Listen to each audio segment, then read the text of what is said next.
तो hello friends, अगर आपने भी कोई व्हीकल परचेज या सेल किया है तो आपको भी आरसी ट्रांसफ़र करना बहुत ही ज़रूरी है। अगर आप आरसी ट्रांसफ़र टाइम से नहीं करते हैं तो आपको कई मुसीबतों का सामना करना पड़ सकता है, क्योंकि अगर किसी गलत एक्टिविटीज़ में आपके वाहन का इस्तेमाल किया जाता है तो सारा चालान और केस आपके ऊपर ही आएगा। तो इससे बचने के लिए सबसे पहले आप गाड़ी अगर बेचते हैं या ख़रीदते हैं तो जो ख़रीदने वाला है उसके नाम पे अपने व्हीकल को ट्रांसफ़र कर दें। तो यही प्रोसेस देखने के लिए हम जानते हैं कि किस तरह से ऑनलाइन हम घर बैठे ही आरसी ट्रांसफ़र के लिए अप्लाई कर सकते हैं। ज़्यादातर स्टेट्स में व्हीकल का ट्रांसफ़र सेम प्रोसेस के द्वारा ही किया जाता है। तो फ्रेंड्स, आरसी ट्रांसफ़र के लिए सबसे पहले आपको परिवहन की वेबसाइट पर जाना होगा। उसके बाद आप व्हीकल रजिस्ट्रेशन वाले टैब को सेलेक्ट करेंगे, ठीक है।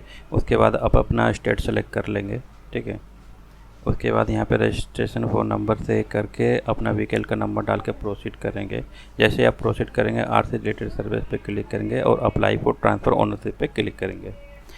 क्लिक करने के बाद आपसे चेसी नंबर का लास्ट 5 डिजिट मांगेगा, वो यहाँ पे करके वेरीफाई कर देंगे और रजिस्टर्ड नंबर पे आपका ओटीपी जनरेट होके आएगा। जनरेट ओटीपी पे क्लिक करेंगे, ओटीपी आपके मोबाइल पे चला जाएगा, ठीक है। और जो रजिस्टर ओटीपी एंटर करने के बाद ट्रांसफ़र ओनरशिप का जब हम टाइप सेलेक्ट करते हैं तो टर्मिनेशन फॉर एचपी अपने आप सेलेक्ट हो जाएगा। इसका मतलब ये गाड़ी लोन पे थी, तब इस लोन अगर आपका इसका क्लोज हो गया है तो हम इसका एचपी क्लियर करेंगे, ठीक है। अब हम आते हैं दूसरे वाले टैब पे, जिसमें आप अपने अगर व्हीकल परचेज़ किया है तो सेल परचेज़ पे क्लिक करेंगे, और अगर आपने सक्सेशन यानी अपने फैमिली मेम्बर से किसी से लिया तो सक्सेशन का ऑप्शन चूज़ करेंगे। हमने सेल परचेज़ किया है तो हम सेल पे क्लिक करेंगे और हम अपना वैल्यू डाल देंगे कितने में हमने इसको सेल किया है, ठीक है। और यहाँ पे न्यू ओनर का नाम हम डाल देंगे, फादर नेम डाल देंगे और उनका डेट हम डेट डाल देंगे जब हमने व्हीकल सेल किया है। सेल डेट सेलेक्ट करने के बाद हम यहाँ पे न्यू ओनर का मोबाइल नंबर एंटर करेंगे। उसके बाद प्लीज़ जनरेट ओटीपी पे क्लिक करेंगे। जैसे हम जनरेट ओटीपी पे क्लिक करेंगे, एक ओटीपी जाएगा न्यू रजिस्टर्ड ओनर के नंबर पे और वो ओटीपी सबमिट करके आगे बढ़ेंगे। अब एड्रेस वाले टैब पे आते हैं। यहाँ पे एड्रेस मांग रहा है न्यू ओनर का, ठीक है। तो परमानेंट एड्रेस और करंट एड्रेस अगर आपका सेम है तो सेम एज टैब पे क्लिक करके आप आगे बढ़ेंगे।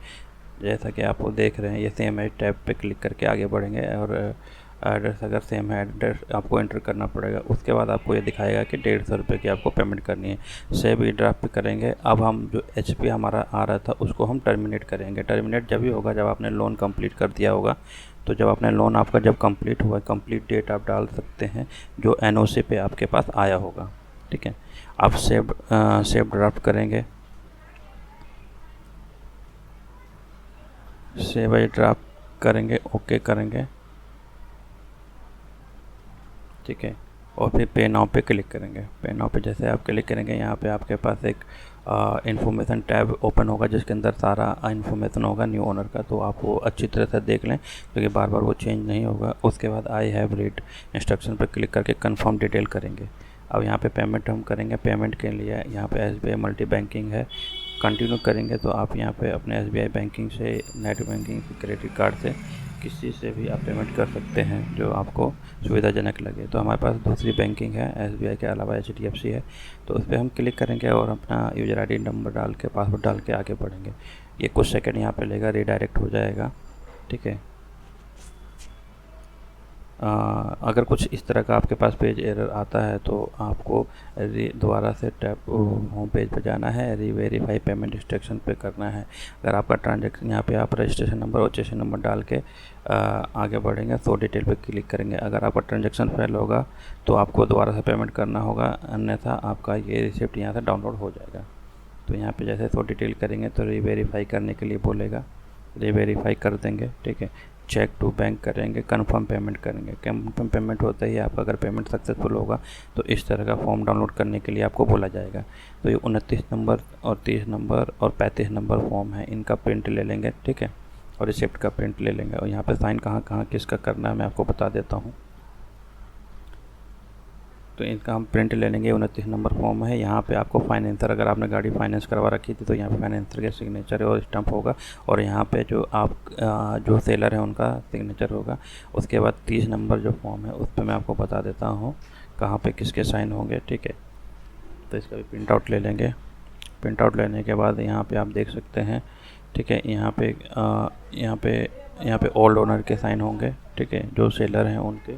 ठीक है, उसके बाद आप देखेंगे थोड़ा सा नीचे आते हैं तो यहाँ पे आप देखेंगे कि फाइनेंसर का साइन होगा जिनसे आपने गाड़ी फाइनेंस करवाई थी। ठीक है, और उसके बाद 35 नंबर फॉर्म पे हम जब आते हैं, ठीक है, अब यहाँ पे हम देखते हैं कि यहाँ कहाँ पे इनके साइन होंगे। तो यहाँ पे आप देख सकते हैं कि रजिस्टर्ड ओनर जो ऑलरेडी मतलब सेलर हैं उनके साइन होंगे इस फॉर्म पे। उसके बाद प्रिंट हम रिसिप्ट कर लेंगे, पेमेंट रिसिप्ट वाली जो स्लिप आपको 150 रुपये वाली स्लिप जो कटी थी उसका प्रिंट ले लेंगे। ठीक है, अब इन सब का प्रिंट लेने के बाद साइन करवाने के बाद आपको अपलोड सेक्शन पे जाना होगा। ठीक है, तो ये अपलोड आप करेंगे। अपलोड पे जैसे जाएंगे तो यहाँ पे आप देख सकते हैं कि सबसे पहले ऊपर ओनर जो न्यू ओनर होने वाले हैं उनका यहाँ पे फ़ोटो लगेगा। ठीक है, न्यू ओनर का फ़ोटो यहाँ पे लगेगा। अपलोड कर देते हैं फ़ोटो, पासपोर्ट साइज़ फ़ोटो उनकी लगेगी। ठीक है, अब उसके बाद हम 29 नंबर फॉर्म को अपलोड करेंगे। 29 नंबर फॉर्म को अपलोड कर लेंगे। ठीक है, ये सारे फ़ोटोज़ और फाइल्स आपको 200 KB के अंदर में ही अपलोड करने हैं, ऊपर जैसे लिखा हुआ रेड लाइन से। ठीक है, तो चलिए अपलोड कर लेंगे। उस तरह 30 नंबर फॉर्म को भी अपलोड कर लेंगे, 35 नंबर फॉर्म को भी अपलोड कर लेंगे। और फिर उसके बाद जो न्यू ओनर होने वाले हैं उनका एक वोटर ID कार्ड या आधार कार्ड हम अपलोड कर देंगे। ठीक है, उसके बाद यहाँ पे एक बर्थ प्रूफ भी हम अपलोड करेंगे, या उनका बर्थ सर्टिफिकेट हो सकता है या 10th का सर्टिफिकेट या कुछ और भी हो सकता है, पासपोर्ट साइज़ भी। अब उसके बाद हम ओल्ड ओनर का फ़ोटो अपलोड करेंगे और NOC जो बैंक से आया हुआ है वो NOC आप यहाँ पे अपलोड करेंगे। सॉरी, यहाँ पे आपको अगर अदर डिस्ट्रिक्ट में आप गाड़ी को ट्रांसफ़र करते हैं तो उस कंडीशन में आपको NOC लेना पड़ेगा। ठीक है, उसके बाद फाइनल सबमिट पे जैसे आप क्लिक करेंगे तो आपका ये फॉर्म दिखा देगा कि फाइनल सबमिट हो चुका है। उसके बाद अब इनको जो भी डॉक्यूमेंट्स हैं उनके सबके प्रिंट आउट लेके, जो हमने प्रिंट आउट लिए थे, बुक अपॉइंटमेंट पे जाएंगे। ठीक है, बुक अपॉइंटमेंट पे एप्लीकेशन नंबर यहाँ पे हम एंटर करेंगे और गेट यूजर डिटेल पे क्लिक करेंगे। जैसे आप करेंगे तो यहाँ पे आपको स्लॉट बता देगा कि कौन कौन सा स्लॉट आपके लिए खाली है, तो डिटेल स्लॉट करेंगे। ठीक है, और यहाँ पे हम बुक कर लेंगे, केवल हम HP यानी ट्रांसफर ओनरशिप के लिए बुक करेंगे। ठीक है,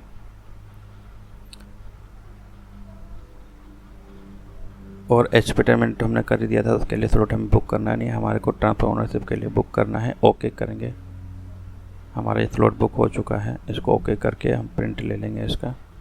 ठीक है, ऊपर प्रिंट का ऑप्शन है, प्रिंट ले लेते हैं इसका, क्योंकि हमारे RTO में दिखाना होगा इसको भी।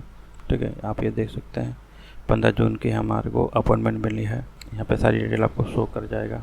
अब मैं आपको बता देता हूँ कि इसके लिए डॉक्यूमेंट कौन कौन से लगेंगे।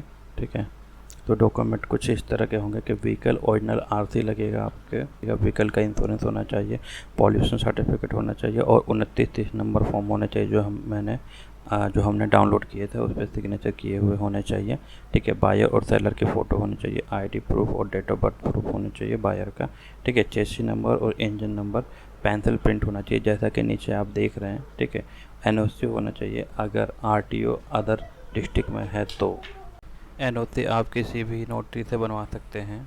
साथ ही अगर आपने गाड़ी लोन पे ली है तो लोन फाइनेंसर के द्वारा भी एक NOC इशू की जाती है। वीडियो देखने के लिए धन्यवाद। अगर वीडियो अच्छी लगी हो तो लाइक करें और चैनल को सब्सक्राइब करें। धन्यवाद।